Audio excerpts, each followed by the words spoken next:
بسم اللہ الرحمن الرحیم۔ السلام علیکم ورحمۃ اللہ وبرکاتہ۔ الحمد للہ وکفی وسلام علی عباده الذین اصطفی، اما بعد۔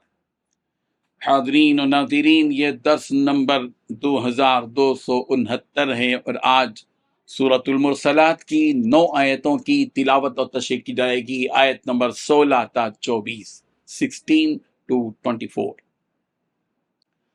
اعوذ باللہ من الشیطان الرجیم، بسم اللہ الرحمن الرحیم۔ أَلَمْ نُهْلِكِ الْأَوَّلِينَ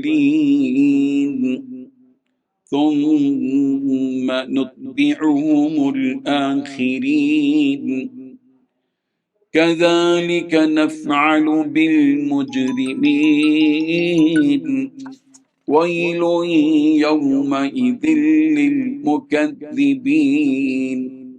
أَلَمْ نَخْلُقكُّم مِّن مَّاءٍ مَّهِينٍ فَجَعَلْنَاهُ فِي قَرَارٍ مَّكِينٍ إِلَى قَدَرٍ مَّعْلُومٍ فَقَدَرْنَا فَنِعْمَ الْقَادِرُونَ وَيْلٌ يَوْمَئِذٍ لِلْمُكَذِّبِينَ صدق اللہ العظیم۔ لفظی ترجمہ یوں ہے، الم نہلک الاولین، کیا ہم نے ہلاک نہیں کیا پہلوں کو، ثم نتبعہم، پھر ہم بھیجے پیچھے لگائیں گے ان کے الآخرین پچھلوں کو، کذالک، اسی طرح، نفعل، ہم کرتے ہیں، بالمجرمین، مجرموں کے ساتھ، ویل یومئذ للمکذبین، ہلاکت ہے اس دن جھٹلانے والوں کے لیے۔ الم نخلقکم، کیا ہم نے تمہیں پیدا نہیں کیا، من ماء مہین، حقیر پانی سے، فجعلناہ، پھر ہم نے رکھا اس کو، فی قرار مکین، ایک محفوظ ٹھکانے میں، الی قدر معلوم، ایک اندازے مقررہ تک، فقدرنا، پھر ہم نے اندازہ لگایا، فنعم القادرون، تو ہم اچھا اندازہ لگانے والے ہیں۔ ویل یومئذ للمکذبین، ہلاکت ہے اس دن جھٹلانے والوں کے لیے۔ ترجمہ یوں ہے، کیا ہم نے پہلے لوگوں کو ہلاک نہیں کیا، پھر انہی کے پیچھے بعد والوں کو بھی چلتا کر دیں گے؟ ایسا ہی سلوک ہم مجرموں کے ساتھ کیا کرتے ہیں۔ بڑی خرابی ہے اس دن ایسے لوگوں کی جو حق کو جھٹلاتے ہیں۔ کیا ہم نے تمہیں ایک حقیر پانی سے پیدا نہیں کیا، پھر ہم نے اسے ایک مضبوط قرار کی جگہ میں رکھا مقررہ وقت تک، پھر ہم نے توازن پیدا کیا، چنانچہ اچھا توازن پیدا کرنے والے ہم ہیں۔ بڑی خرابی ہوگی اس دن ایسے لوگوں کی جو حق کو جھٹلاتے ہیں۔ ان 9 آیتوں میں 8 باتیں بیان کی گئی ہیں۔ پہلی بات، کیا ہم نے پچھلے لوگوں کو ہلاک نہیں کیا۔ دوسری بات، پھر ہم انہی کے پیچھے بعد والوں کو بھی چلتا کر دیں گے۔ تیسری بات، ہم مجرموں کے ساتھ ایسا ہی کیا کرتے ہیں۔ چوتھی بات، بڑی خرابی ہوگی اس دن ایسے لوگوں کی جو حق کو جھٹلاتے ہیں۔ پانچویں بات، کیا ہم نے تمہیں ایک حقیر پانی سے پیدا نہیں کیا۔ چھٹی بات، پھر ہم نے اس پانی کو ایک مضبوط قرار کی جگہ میں مقررہ وقت تک رکھا۔ ساتویں بات، ہم نے اس پانی میں توازن قائم رکھا اور ہم ہی اچھا توازن پیدا کرنے والے۔ آٹھویں بات، بڑی خرابی ہوگی اس دن ایسے لوگوں کی جو حق کو جھٹلاتے ہیں۔ بزرگان محترم، قیامت اور اس کے احوال سے ڈرانے کی بات ان آیتوں میں رب ذوالجلال کافروں کو کفر کرنے والوں کا انجام بتلا کر کفر کرنے سے ڈرا رہے ہیں اور آگاہ کر رہے ہیں۔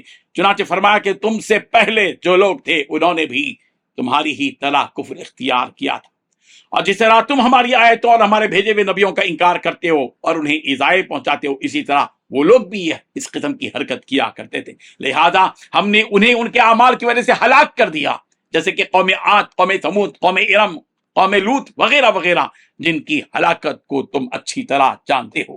جس طرح ہم نے ان کو ہلاک کیا، اسی طرح ہم ان کے بعد آنے والوں کو بھی ہلاک کر دیں گے اگر وہ بھی انہی کے نقش قدم پر چلتے رہیں گے۔ یہ آیت اللہ تبارک و تعالی نے کفار مکہ کو اپنے گناہوں سے باز آنے کے لیے نازل فرمائی، لیکن انہوں نے اس آیت سے سبق حاصل نہیں کیا اور مسلسل اپنی انہی حرکتوں پر جمے رہے، جس کے سبب اللہ تعالیٰ نے انہیں بھی جنگ بدر جیسے دیگر غزوات میں ہلاک کیا۔ یہاں یہ تحذیر قیامت تک آنے والے ہر اس شخص کے لیے ہے، یہاں وہ ڈانٹ قیامت تک آنے والے سارے ان انسانوں کے لیے ہے جو اللہ تعالیٰ کی نافرمانیوں پر مصر رہتے ہیں۔ جو کوئی اللہ تعالیٰ کی نافرمانی پر جمع رہتا ہے اللہ تعالیٰ اسے ایسے ہی ہلاک کرتے ہیں۔ یہ اللہ تعالیٰ کی سنت ہے جس کے بارے میں فرمایا كذلك نفعل بالمجرمین، ہم مجرموں کے ساتھ ایسا ہی کیا کرتے ہیں۔ آج بھی اگر کوئی ان کے نقش قدم پر چلے گا تو اس کا بھی یہی حال ہوگا جو پچھلے لوگوں کا ہوا۔ اس کے بعد پھر سے جھٹلانے والوں کی تباہی بیان کی جا رہی ہے، وَيْلٌ يَوْمَئِذٍ لِّلْمُكَذِّبِينَ، بڑی خرابی ہے اس دن جھٹلانے والوں کی۔ اس آیت کو اللہ تعالیٰ نے اس صورت میں 9 مرتبہ دہرایا ہے، وَيْلٌ يَوْمَئِذٍ لِّلْمُكَذِّبِينَ، وَيْلٌ يَوْمَئِذٍ لِّلْمُكَذِّبِينَ، تاکہ اس دن کا خوف ان نافرمانوں کے دلوں میں بیٹھ جائے اور وہ اپنی حرکتوں سے باز آ جائیں۔ یہ جو نافرمانی کرنے والے انسان ہیں انہیں اپنے رب کی نافرمانی کرنے سے پہلے اپنی پیدائش پر ذرا غور کر لینا چاہیے کہ وہ کیسے پیدا کیے گئے ہیں، اور کیا ایسے شخص کو اس رب کی نافرمانی کرنی چاہیے۔ اسی کی طرف اشارہ کرتے ہوئے فرمایا گیا کہ کیا انہیں نہیں معلوم کہ ہم نے انہیں ایک ایسے حقیر پانی سے پیدا کیا جسے انسان اپنے جسم پر لگا رہنا تک گوارا نہیں کرتا، اور وہ ایک بس معمولی سا پانی ہوتا ہے جو جسم سے نکل کر ماں کے رحم میں پڑا رہتا ہے۔ یہ ماں کا رحم ایک ایسی مضبوط قرار کی جگہ ہے جہاں یہ پانی دھیرے دھیرے مختلف مرحلوں سے گزر کر ایک انسان کی شکل اختیار کر لیتا ہے، اور اس شکل کے اختیار کرنے میں بھی ہم نے اپنی کاریگری دکھلائی ہے کہ اسے بالکل متوازن طریقے سے بنایا کہ اس کے ہر اعضا اپنی اپنی جگہ موجود رہتے ہیں، اور جتنی مقدار جن اعضا کی ہونی چاہیے انہیں اتنی ہی مقدار سے بنایا۔ ایسا نہیں کیا کہ ناک کو ہاتھ کی لمبائی دے دی ہو اور ہاتھ کو ناک کی، بلکہ ہر عضو اپنے اپنے حساب سے متوازن ہے، جو کہ ہماری قدرت کاملہ کی یعنی پروردگار کی قدرت کی علامت اور دلیل ہے۔ تو کیا اس کے باوجود تم لوگ ہماری نافرمانی کرتے ہو؟ اور اگر نافرمانی کرنی ہی ہے تو کرو، اس میں ہمارا کوئی نقصان نہیں، بلکہ نقصان اور ہلاکت تو اسی نافرمانی کرنے والے کی ہے۔ وَيْلٌ يَوْمَئِذٍ لِّلْمُكَذِّبِينَ، بڑی خرابی ہے اس دن ان لوگوں کے لیے جو اس دنیا میں جھٹلانے والے کام کرتے ہیں۔ اللہ تعالیٰ ہم سب کو پروردگار کو جھٹلانے سے بچائے، اس کے رسولوں کو جھٹلانے سے بچائے، اس کی کتابوں کو جھٹلانے سے بچائے، قیامت کے دن کو جھٹلانے سے بچائے۔ آمین وآخر دعوانا ان الحمدللہ رب العالمین۔